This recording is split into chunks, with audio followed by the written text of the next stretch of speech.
Olá, amigos, tudo bem? Prosseguindo em nossos estudos para o autodescobrimento, com base no livro de Joana de Ângelis, vamos hoje tratar do capítulo 2, Equipamentos Existenciais, o tema Conflitos e Doenças. Fizemos a semana passada um breve resumo do que temos estudado até agora, para nos situarmos a respeito das ideias de que estamos tratando.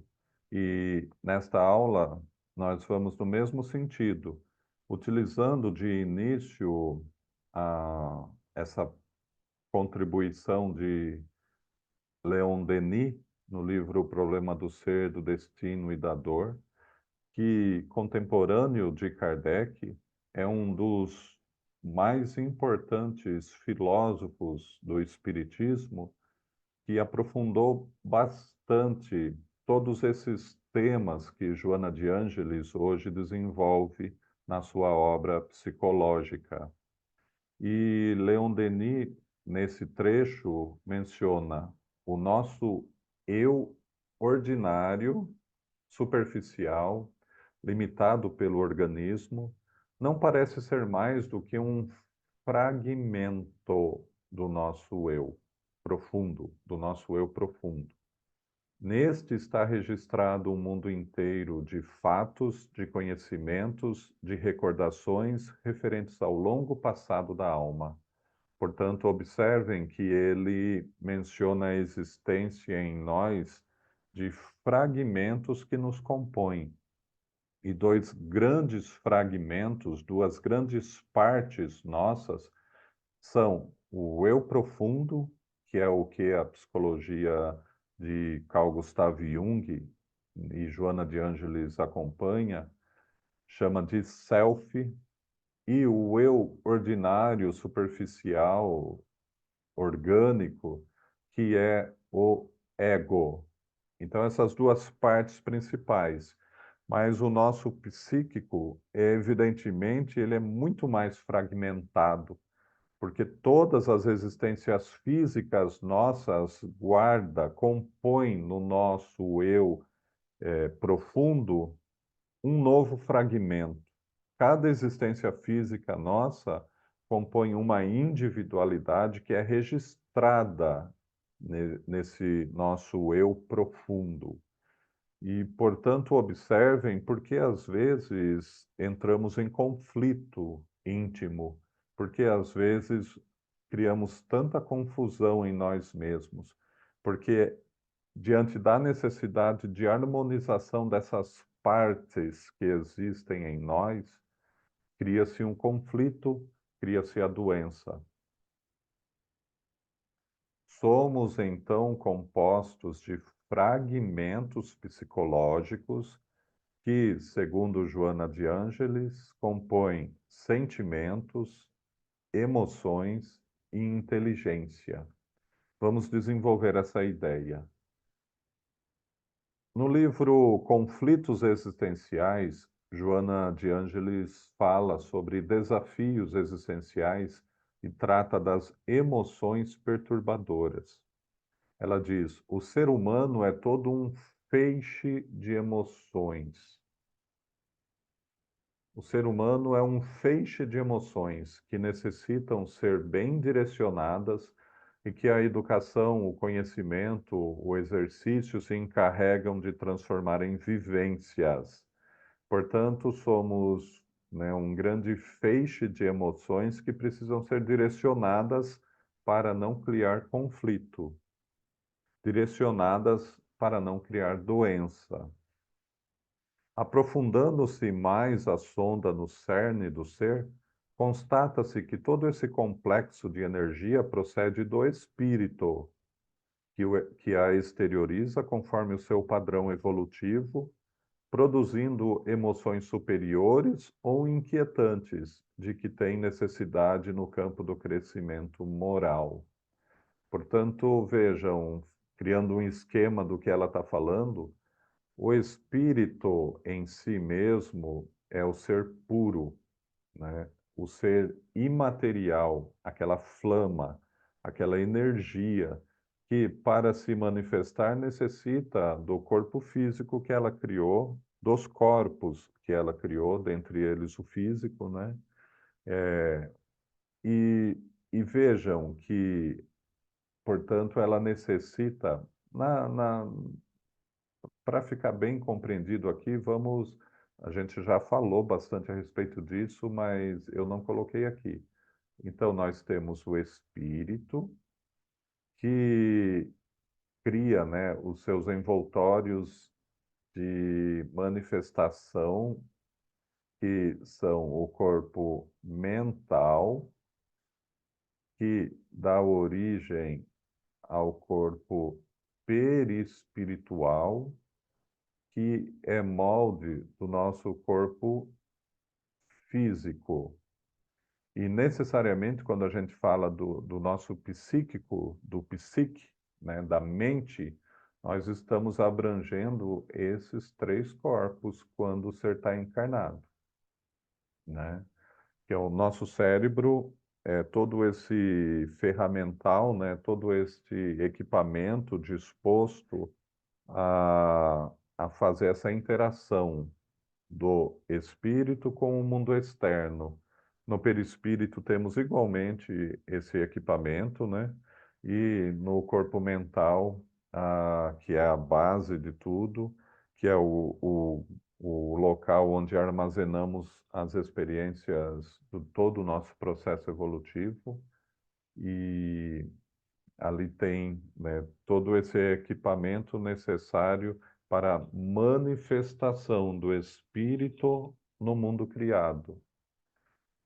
Espero que não tenha ficado confuso. Se ficou, a gente volta a falar sobre isso. Portanto, o espírito se expressa, se manifesta através da inteligência, das emoções, aqui eu errei, e dos sentimentos, né? Inteligência, emoções, sentimentos, criando com base neles as suas vivências no mundo. Observem que ela, na sua obra, trata emoções, sentimentos e inteligência como entidades, como sub ou super personalidades. Para a gente ter, antes de aprofundar uma ideia, né, podemos dividir o que se passa em nós da seguinte forma: as sensações são as percepções externas, as percepções do mundo que nos envolve, captadas, né, por esse nosso equipamento mental. As emoções são as reações, às vezes incontroladas, abruptas, a essas sensações. Quer dizer, nós temos, né, o apelo do mundo externo provocando uma reação. Essa reação é a nossa emoção.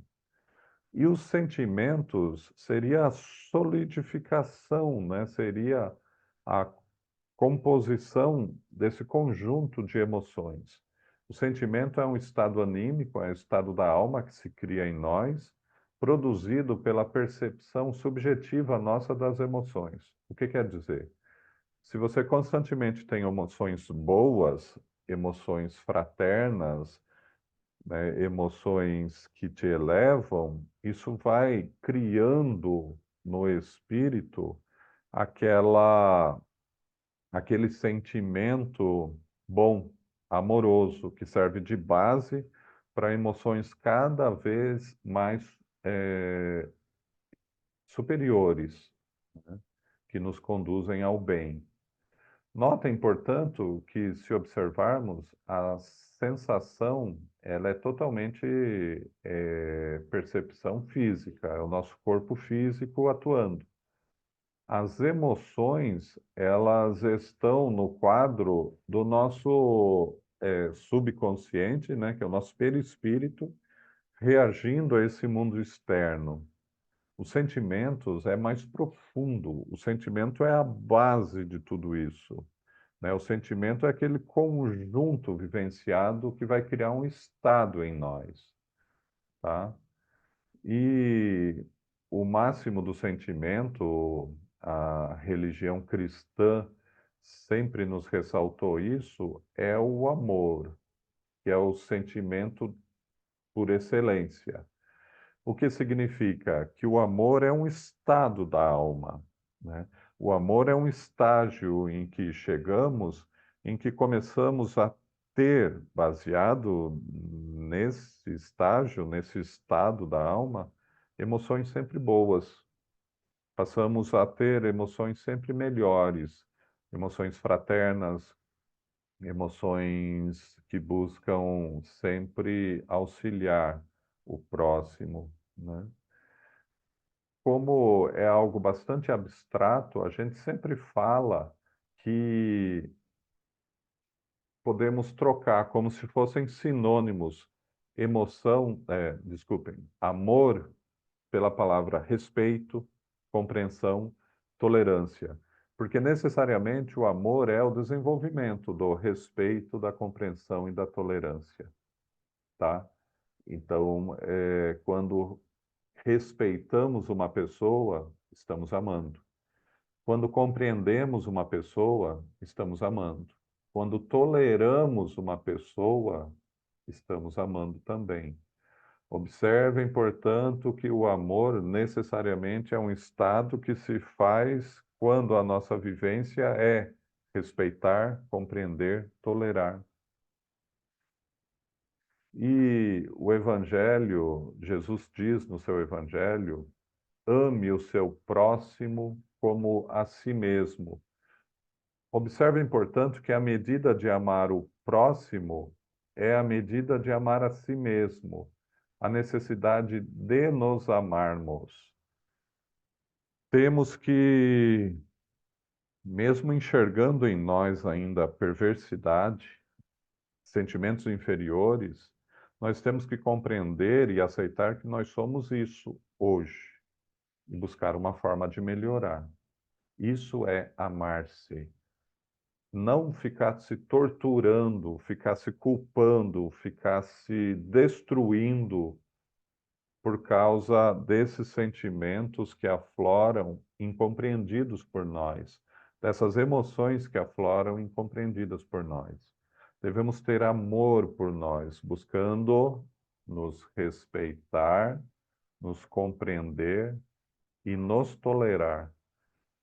Observem que tudo ele pode ser aplicado às nossas relações de convivência com o próximo, mas eles foram feitos para serem aplicados à nossa convivência íntima, conosco mesmo. O Evangelho é um roteiro de convivência conosco mesmo, na nossa intimidade.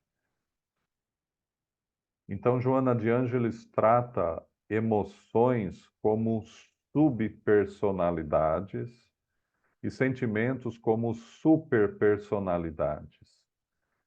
As emoções, vejam, em nós, elas ainda não estão controladas, né?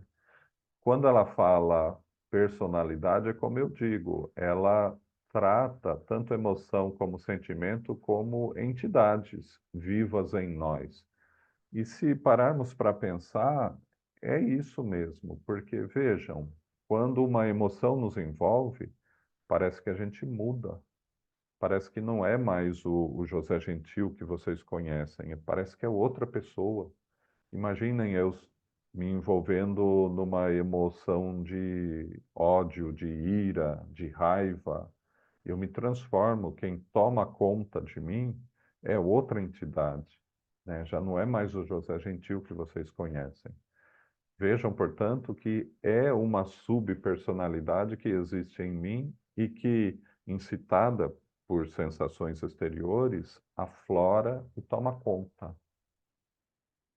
Portanto, quando ela fala em feixe de emoções, que é o que somos, ela está nos preparando para esse embate entre os fragmentos que nos compõem, que podem criar conflitos e doenças. Portanto, o embate dessas subpersonalidades que ainda existem em nós e que no processo de individuação, que no processo de buscar ser o homem integral, elas todas se harmonizam, se formando uma coisa só.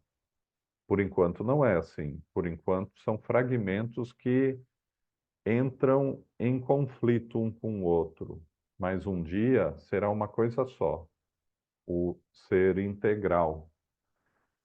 E ela diz: se faz necessário para a paz íntima a reconciliação com o adversário, os referidos hábitos mórbidos, perturbadores, transformando-os em agentes de progresso e de renovação, mediante os quais instalam-se o equilíbrio, o bem-estar, a saúde, o reino dos céus na terra transitória. Olhem aquilo que eu estava falando há pouco. Todos os textos, né, eles se aplicam à nossa vida de convivência no mundo, mas eles se referem, eles existem para serem aplicados à nossa intimidade. Quando ela menciona aqui a reconciliação com o adversário, está lá no Evangelho, Jesus dizendo: reconcilie-se logo com seus adversários. Mas ela está aplicando esse ensino de Jesus ao nosso mundo íntimo. Os adversários que ela refere são as subpersonalidades em nós. Todas aquelas emoções ainda descontroladas que existem em nós. Os hábitos mórbidos, perturbadores, nascidas dessas emoções. Então, o que fazer? Não atingi-los desejando destruí-los, porque a gente não vai conseguir, faz parte de nós, mas sim buscando trabalhar para transformá-los, buscando controlá-los, colocá-los a trabalho do equilíbrio, do bem-estar, da saúde, do reino dos céus. Lembram, eu sempre ressaltei para vocês isso.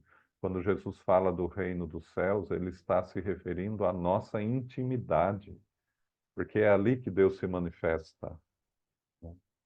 E é ali que está o nosso céu. No livro Amor, Imbatível Amor, Joana de Ângeles nos fala: sob o direcionamento do amor, a subpersonalidade tende a adquirir valores que irão transformar em sentimentos elevados, superpersonalidades, anulando lentamente a sombra, o lado mal do indivíduo, criando o campo para o perdão.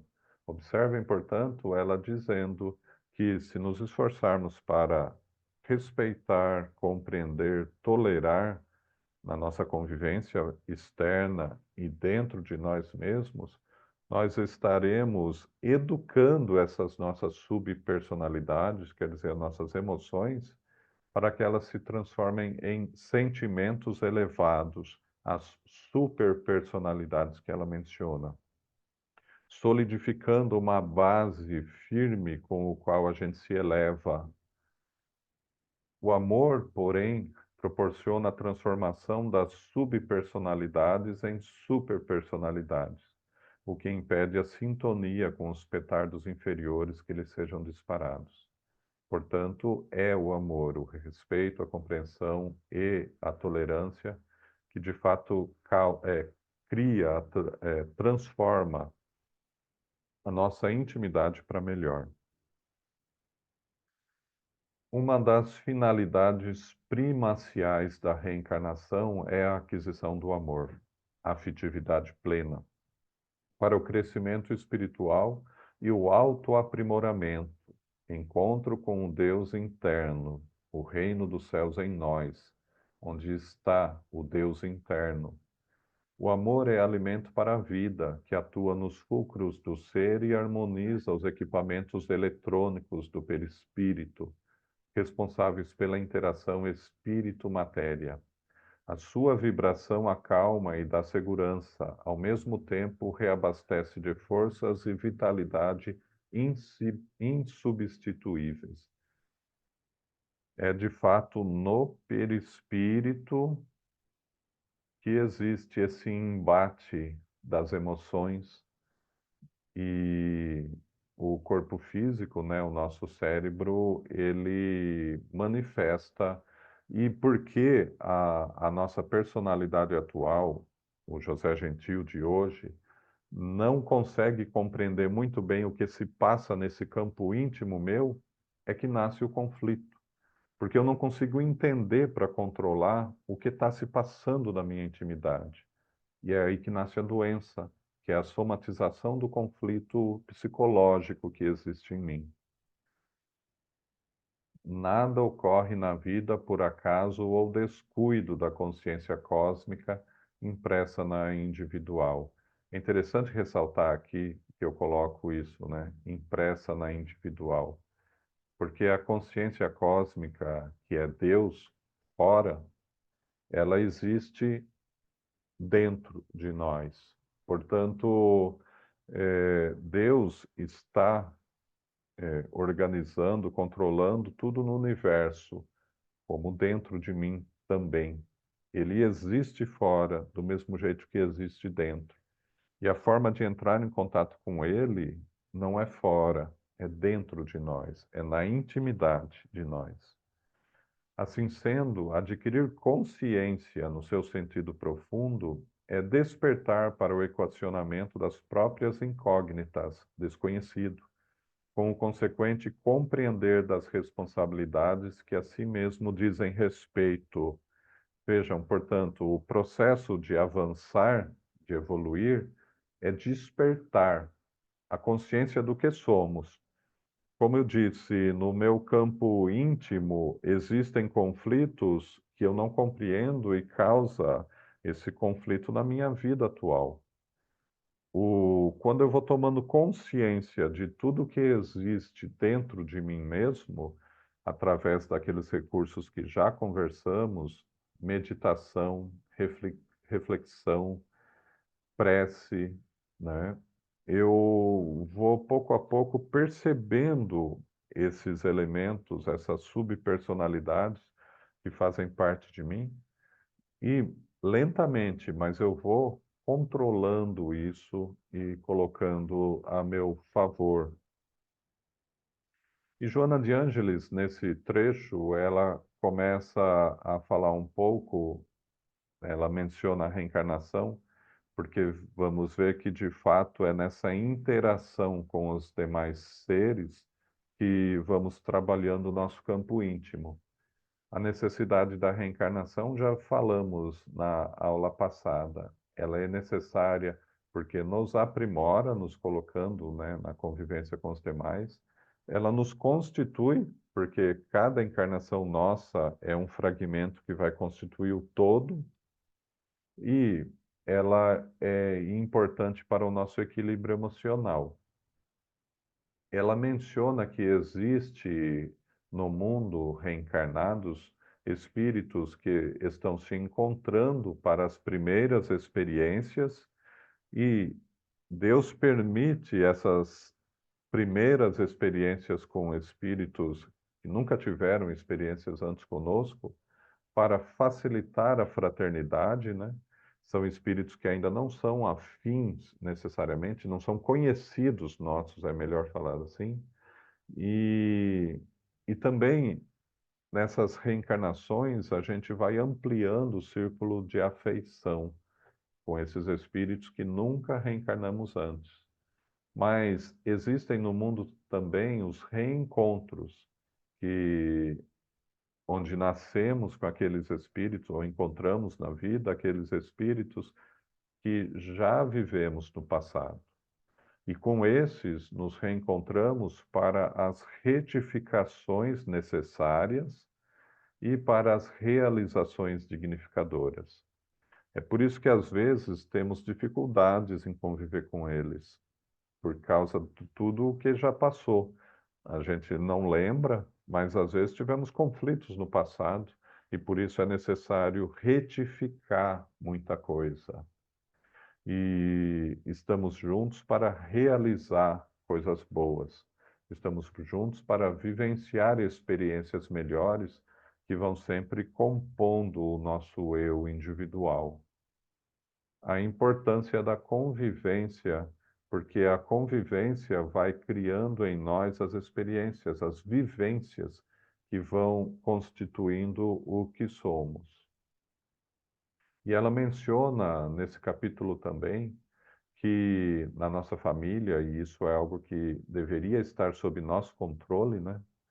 A criança, as nossas crianças, a criança tem necessidade de ser amada, protegida, nutrida, orientada, a fim de desenvolver os sentimentos da afetividade, harmonia, saúde, do discernimento. Esquecida momentaneamente desses valores que o véu da carne abafa, deve receber de fora, dos pais, da família, da sociedade, os estímulos que lhe propiciem o despertamento desses tesouros para multiplicá-los através dos investimentos da evolução. Observem que quando reencarnamos, iniciamos de fato um livro em branco, né? A gente não consegue lembrar na totalidade os valores que já cultivamos no espírito imortal. A criança é um livro em branco. Ela tem, portanto, que ser educada, ensinada, né, a ela transmitida valores que vão servir de base orientadora da sua vida. É com o que damos às crianças que elas vão conseguir se virar no mundo aí fora. E, portanto, a responsabilidade dos pais e educadores, que não são somente os pais, em criar na criança o ambiente propício à sua evolução. São, de fato, investimentos que fazemos nessa individualidade que se forma. Com base no que damos a ela vai ter uma vida diferente, seja para o bem ou para o mal. E poder, portanto, no fim dessa existência, levar consigo valores melhores ou valores que necessitarão ser educados no futuro ainda. Portanto, é a nossa responsabilidade, como foi a responsabilidade dos nossos pais, criar em nós uma base de sustentação em que a nossa vida poderia ser mais equilibrada. Ao experimentar carência, o ser em evolução, né, a criança, desenvolve quadros patológicos que assumem gravidade a partir da juventude, quando não se tornam pesadas cruzes da fase infantil, exigindo terapias psicossomáticas espirituais de natureza moral, a fim de libertar-se da opressão e do desespero que a estiolam. Notem que a criança de hoje é um ser espiritual em evolução que já traz muita coisa armazenada em si. Como eu disse, a partir principalmente da adolescência, começam a voltar as impressões do passado. O perispírito vai jogando para fora, né? E o nosso cérebro, a nossa personalidade atual despreparada, vai tendo que lidar com isso, vai jogando para fora esses conflitos do passado, esse embate dessas emoções descontroladas que existem em nós. E o adolescente não consegue lidar com isso, criando quadros patológicos. É por isso que tantos se desviam, é por isso que tantos acabam, inclusive, se suicidando, porque não conseguem, não têm uma base para lidar com esses elementos e se perturbam. Ainda ressaltamos a responsabilidade dos pais e educadores na formação da individualidade, da personalidade do ser no mundo. Mediante uma autoanálise honesta, na qual se dispensem o elogio, a condenação e a justificação, então, está dispensado. A gente não precisa se elogiar, não se condenar e não ficar tentando se justificar para tudo. O indivíduo deve permitir-se a identificação do erro. Errei, do problema que criou e sem consciência de culpa, porque culpa não resolve, não leva o ser a lugar algum, deve digerir o acontecimento buscando os meios para a reparação e a libertação do sentimento perturbador. Então, é aquilo que já conversamos. Constatou que errou, não se culpar, mas sim pensar como eu vou reparar o meu erro, como eu vou crescer a partir disso, porque somos seres imperfeitos em evolução e ainda erramos. A gente tem que aceitar isso e, com base nisso, tentar ser a liderança desse feixe de emoções que existem em nós. Então, esses são os apontamentos desse capítulo, porque vai prosseguir, né? A Joana de Anjos vai aprofundando. Espero que não tenha ficado confuso para vocês, principalmente quando a gente fala dessas subpersonalidades, mas é exatamente por isso que eu tenho preparado vocês desde o início, para mostrar que somos, como fala André Luiz nas suas obras, né, principalmente em Evolução em Dois Mundos, nós somos uma colmeia de vida, nós somos um conjunto de vida, seres fragmentados que pouco a pouco vão contribuindo para compor o que somos, uma individualidade. E até que isso aconteça, a gente vai ter que administrar tudo isso. Portanto, todos nós que estamos passando com problemas surgidas das nossas emoções em conflitos, o primeiro passo é isso, é acalmar, respirar com tranquilidade, meditar, refletir a respeito de si mesmo, da vida, o porquê que eu reajo às coisas, tentando pouco a pouco se conhecendo, autodescobrindo-se, para assim ter consciência desses valores que existem em nós e que devem ser controlados, trabalhados, colocados a nosso favor. É um processo. E o que estamos tentando fazer aqui no grupo é, juntos, criar os meios de avançar nesse meio turbulento que é a nossa intimidade, compreendendo, tendo consciência, controlando. Espero que essa aula tenha contribuído para isso.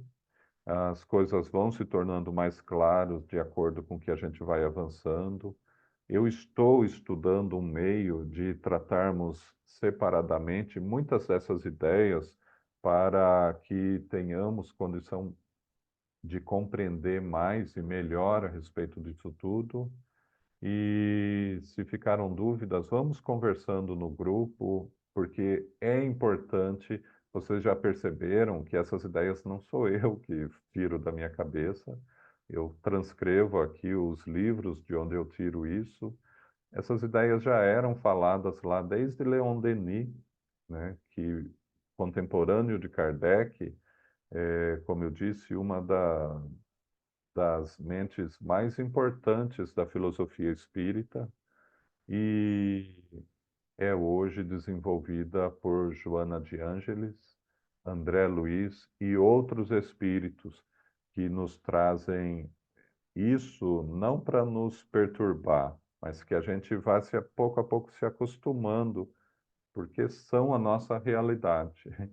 Não adianta fugir. A gente vai ter que dar um jeito de compreender. A gente vai ter que dar um jeito de entender. Vamos tentando, como eu disse, criar meios de interagir no grupo para que as nossas dúvidas sejam sanadas, ou até mesmo através de encontros presenciais em que a gente possa conversar mais e melhor a respeito disso tudo. Por enquanto, que Jesus nos abençoe, nos proteja e nos ajude na intimidade, no silêncio das nossas reflexões, nos ajude a compreender mais a respeito disso tudo. Fiquemos todos com Deus.